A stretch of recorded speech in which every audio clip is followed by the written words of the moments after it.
Longsor di Desa Pasir Langu, Bandung Barat sudah berlangsung selama 7 hari. Dari 55 kantong jenazah yang dievakuasi, 41 jenazah berhasil diidentifikasi.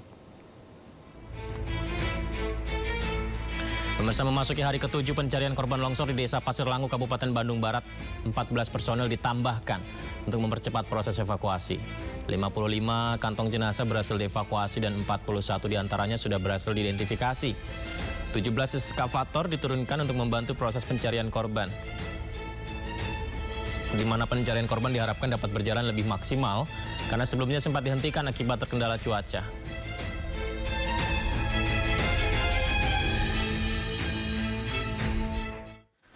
Kita cari tahu informasi terkini pemirsa di lokasi di Cisarua, ada Naura Syafika. Selamat malam Naura, apakah cuaca buruk ini juga menghambat pencarian korban di sana, Naura?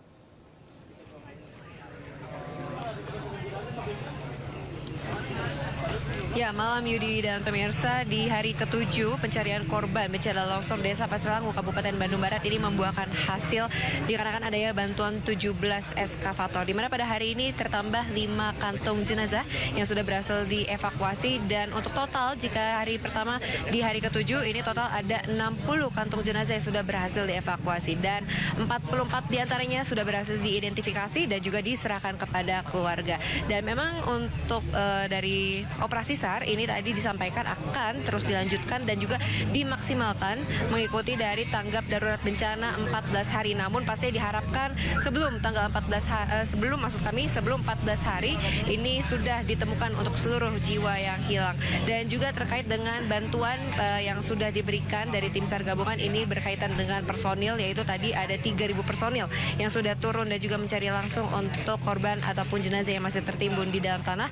Kemudian juga ada bantuan dari unsur darat, kemudian juga unsur udara, di mana unsur darat ini pasti bantuan dari tim SAR gabungan, kemudian unsur udara ini bantuan ada 22 drone, kemudian juga ada 5 pesawat heli yang memantau secara langsung dari udara terkait dengan lokasi. Karena memang di sini sektor pembagian atau work site dibagi jadi beberapa lokasi, yaitu ada di A1, A2, A3, C, kemudian juga di B. Dan tadi kami sempat berkesempatan untuk melihat secara langsung seperti apa sih untuk evakuasi korban di zona A2 yang lokasinya memang agak sedikit lebih jauh, yaitu ada di atas dan lokasinya dekat dengan mahkota longsor, di mana memang di A2 ini banyak sekali untuk jenazah yang ditemukan pada hari ini, dan juga pasti dari tim SAR gabungan terus mengerahkan seluruh tenaganya untuk bisa segera menemukan jiwa yang hilang. Dan tadi saat konferensi pers ataupun update harian dari Basarnas ini dari Bupati Bandung Barat, yaitu JJ Richie Ismail, juga sudah menyampaikan terkait dengan pengungsi yang akan direlokasi, di mana memang untuk relokasi ini membutuhkan waktu dan juga proses,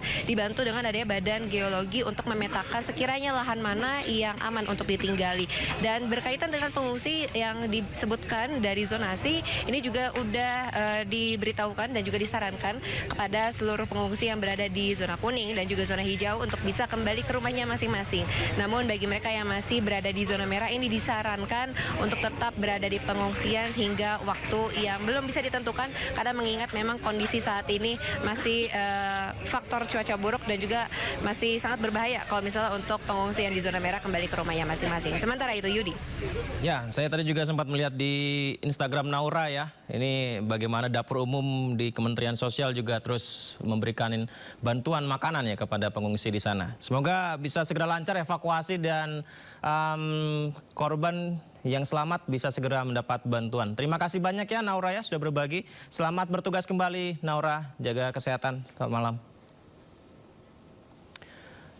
Pemirsa, sejumlah pengungsi dan relawan di Aula Kantor Desa Pasir Langu, Kabupaten Bandung Barat, Jawa Barat mulai terserang penyakit. Mereka mengalami mual-mual, muntah hingga ispa.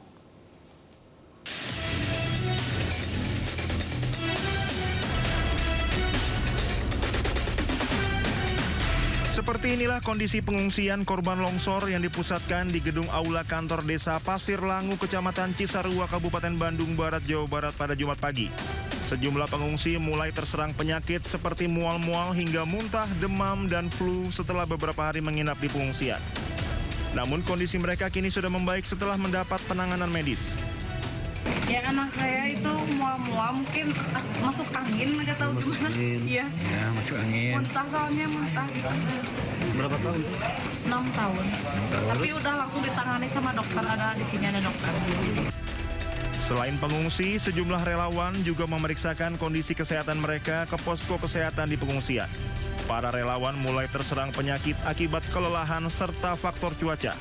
Mereka terkena ispa, demam, serta tertusuk paku saat proses pencarian korban. Petugas menyediakan vaksin tetanus di posko kesehatan.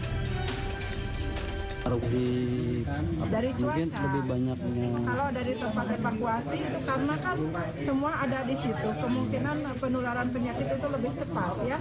Penyakit yang biasa terjadi di evakuasi atau di lingkungan yang berdesak-desakan itu diantaranya adalah penyakit ispa, penyakit diare, penyakit kulit, ya itu. Kemudian juga bisa penyakit-penyakit yang lainnya juga. Hingga Jumat pagi, jumlah total pengungsi dan relawan yang memeriksakan kesehatannya mencapai 193 orang.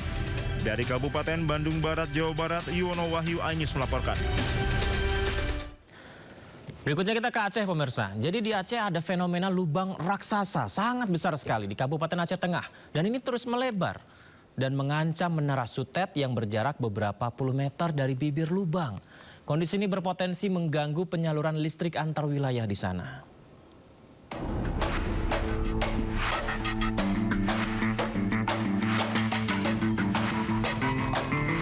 Lubang raksasa di Desa Pondok Bali, Kecamatan Ketol, Kabupaten Aceh Tengah Aceh terus melebar.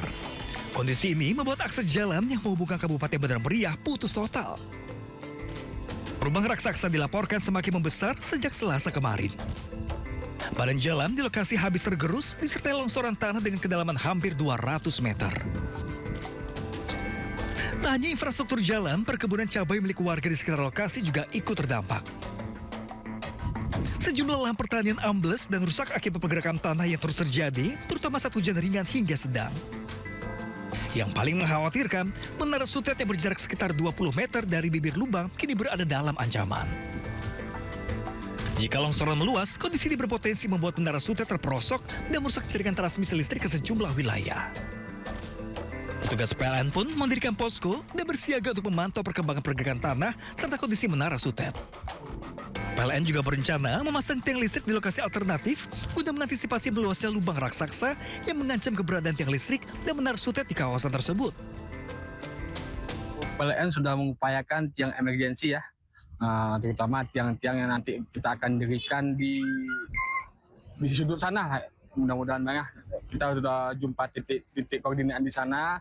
Dan untuk saat ini material yang untuk tiang emergensinya sudah tersedia. Dan bahkan mungkin beberapa jam lagi dari Biron sana juga menyusul tiang-tiang selanjutnya. Untuk kesiapan kita supaya jangan ada nanti pemadaman ataupun pemutusan jaringan listrik. Hingga kini, warga di sekitar lokasi diimbau untuk menjauhi area longsoran demi menghindari risiko yang lebih besar. Dari Kabupaten Aceh Tengah Aceh, Yusradi, iNews melaporkan. Dari Aceh